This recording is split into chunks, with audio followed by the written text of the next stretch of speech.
Most recently, the controversy with respect to the ICC has been around reports that arrest warrants might be expected at the request of the prosecutor, Karim Khan, against Israelis in the wake of the current conflict and the war in Gaza against Hamas.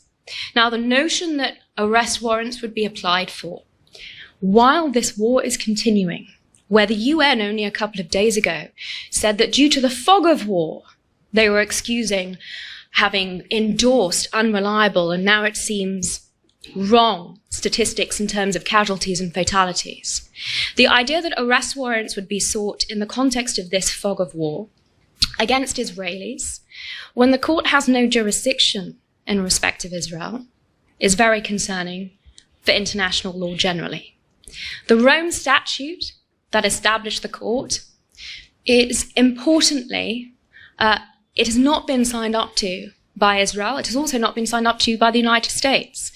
I would argue that there are clear reasons that neither of those states engaged, having been pretty involved in the reasons for the establishment of the ICC, having even been engaged in some of the drafting processes of the Rome Statute. Why is it that these two democracies declined to become members, to sign up to the Rome Treaty? Well, I think it became pretty clear the way that some of the text was drafted, in particular the inclusion of certain crimes under Article 8 of the statute, especially the crime of the transfer of populations in the context of occupied territory. The inclusion in that statute of the words direct or indirect were taken as a clear indication that Israel would be targeted as a political issue by this court. And to me, that was an indication at the earliest point of this process of establishing this court that it was going to be, unfortunately, a political as opposed to a legal institution. And since its establishment, we have seen its woeful track record, the fact that it may now be seeking to gain credibility by jumping on the bandwagon against the Jewish state. Well, I'll perhaps leave you to draw your own conclusions on that. The absence of jurisdiction here is critical. And what we saw a number of years ago in the context of another prosecutor at the ICC, Fatou Bensouda, bringing a request for determination of jurisdiction to Pretrial Chamber 1, well, the legal acrobatics that were involved in the justification that the court would have jurisdiction in the absence of a state of Palestine and the absence of there being of Israel being a signatory to the Rome Statute, I think that leaves an awful lot of questions to be answered. The question of jurisdiction is, of course, not settled, and should arrest warrants be issued in due course, that argument will inevitably play a central role.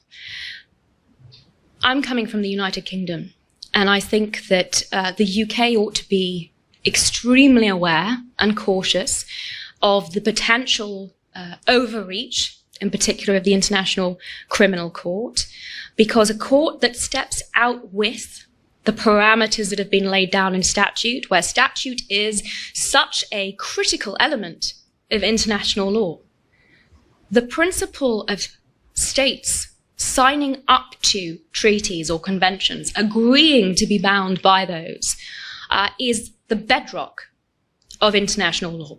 It is what makes international law work. And we lose that at our peril.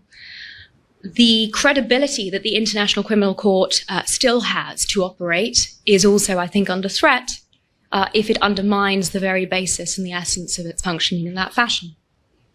So that is unfortunately where things sit with the International Criminal Court.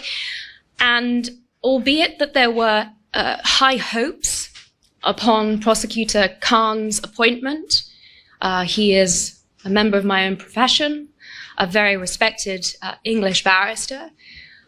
I was particularly troubled by a speech that he gave when he visited the Rafah crossing and talked about the alleged crimes that Hamas had committed.